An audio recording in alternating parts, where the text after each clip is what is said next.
নবম দশম গণিত অনুশীলনী ৯-১ অর্থাৎ ত্রিকোণমিতি চ্যাপ্টার ১০ নম্বর অঙ্কটি প্রমাণ করতে হবে tan a √1 - sin square a = sin a।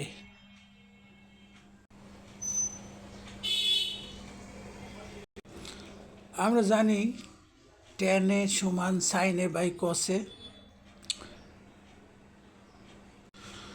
ত্রিকোণমিতির সূত্র থেকে আমরা জানি sin square a plus cos square a = 1।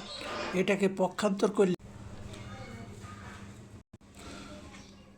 অর্থাৎ এই সূত্র থেকে পাওয়া যায় 1 - sin স্কোয়ার থাকলে আমরা cos স্কোয়ার a লিখতে পারবো, সেটাই লিখেছি। cos স্কোয়ার তার উপর রুট ছিল, সুতরাং রুট এবং স্কোয়ার কেটে যায়, শুধু cos a থাকে। এবার cos a উপরে নিচে কেটে যায়। আমাদের ডান পক্ষ sin a প্রমাণ করতে বলা হয়েছিল, সুতরাং আমরা প্রমাণটা পেয়ে গেছি।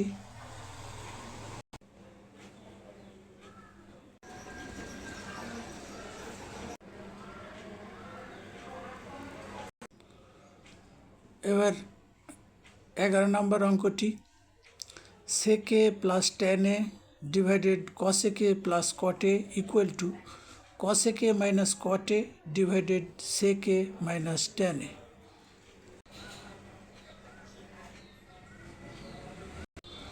আমরা বাম পক্ষের প্রদত্ত রাশির লব ও হরকে cosec a minus cot a into sec a minus tan a দ্বারা গুণ করে পাই।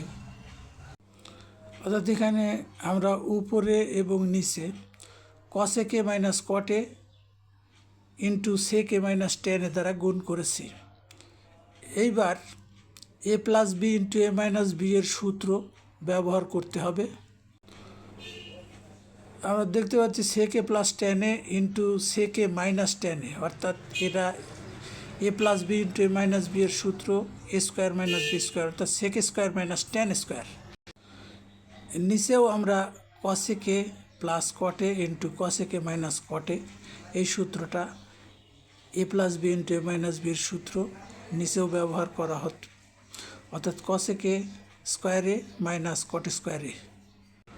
এরপর উপরে যেটা থাকে cosec a minus cot a এবং নিচে থাকে sec a minus tan a। ত্রিকোণমিতির দ্বিতীয় সূত্র আমরা জানি sec square minus tan square a = 1। তাহলে এটার পরিবর্তে 1 বসাইছি এবং নিচে ত্রিকোণমিতির আরেকটা সূত্র cosec square a minus cot square a, এটা সমান 1। সুতরাং বাকি থাকে, তাহলে আমরা প্রমাণে এসে গেছি। অর্থাৎ বাম পক্ষ সমান আমরা প্রমাণ করেছি cosec a minus cot a divided sec a minus tan a।